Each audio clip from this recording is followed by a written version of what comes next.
pagtutuno na umaandar yung ating motor. Hello mga kabisik, welcome again sa ating Facebook page and YouTube channel. So ngayon share lang natin yung ideas patungkol sa karburador na ganitong klase, no? Siyempre, depende naman yan sa karburador ng motor, yung size niya kasi magkakaiba din minsan. Pero nandito yung pang Honda Dash 110, okay, na air screw type. So hangin ang kinokontrol ng kanyang tunuhan. Ito naman is ito yung ating pang Honda TMX 155. So ang kinokontrol nito is yung fuel. Okay?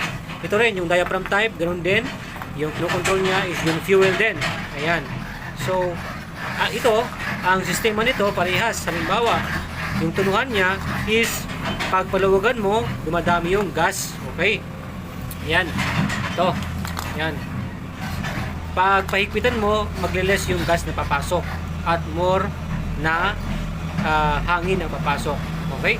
Ito naman, siyempre, pag higpitan mo, mas more na gas and less na hangin. Pag luwagan mo naman, more na hangin and less gas. Okay? Ganon.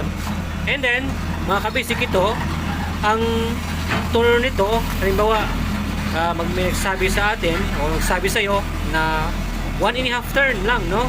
Itong mga 110 na cc, okay? Itong 155cc, mga 2.5 turns. Ito, mga 4.5 or 5 turns yung ikot ng tunuhan. Siyempre, depende yan, no? Depende pa rin yan sa kondisyon ng yung motor na, no? Kasi siyempre, may mga bago na madali lang ituno kasi bago nga.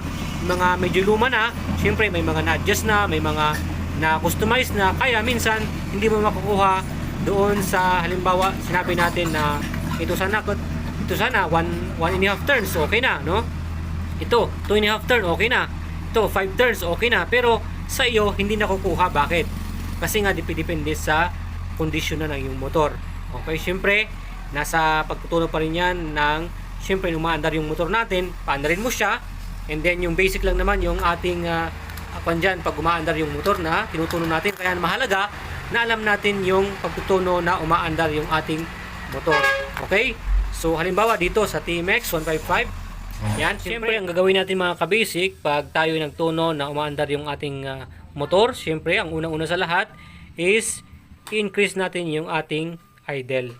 Ito, halimbawa ito, sabi ko nga, so, alam mo na yung prinsipyo ng ganitong carb. Pag yung tunuhan niya is pahigpit, is magle-less na gas siya, mas more na hangin, magiging lean mixture. Okay?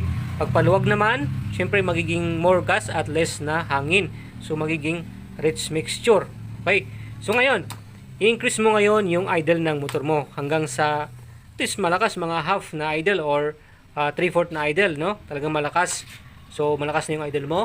So ngayon ay kailangan mo siyang pa-close muna. Siyempre, i-close mo na yung iyong tunuhan. So habang kinu-close mo yan, nagiging 2 turns, 1.5, maging 1 turns, hanggang half turns. Mapansin mo yung idle mo na malakas is bumababa yan. Okay, hanggang parang nachuchok na siya. Siyempre, talaga naman, no? Nachuchok na siya and then parang mamatay na. Okay, at namatay na nga doon sa fully close. Okay, yon, start mo na ulit yung motor mo.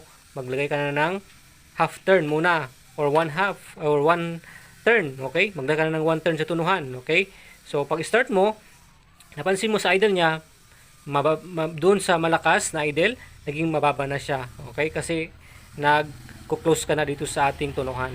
So meron na siyang 1 turn dito sa tunuhan niya. So ngayon, i-increase mo na yung pagluwag mo. Okay? So 1.5, lumalakas yung idle niya. 2 turns, lumalakas. And then 2.5 turn, lumalakas. No? And then sa 2, lagpas na ng 2.5, mapansin mo, parang bumaba na yung idle niya. Doon mo na ibalik ng at least 1/8 turn. Ibalik mo na siya sa 2.5.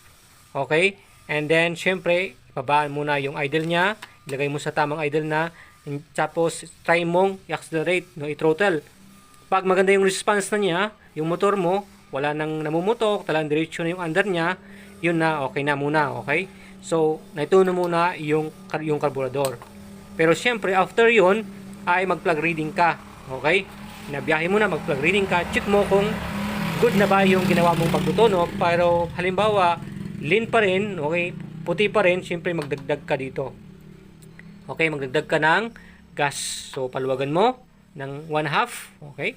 Pag rich mixture pa rin, okay, halimbawa, no, magbawas ka ng gas pa, higpitan mo ng 1/2 turn. So, ganun siya mga ka-basic. So, yun ang basic lamang na kaalaman patungkol sa ating karburador. Okay? So, thanks for watching. God bless everyone. Please like, share, and follow.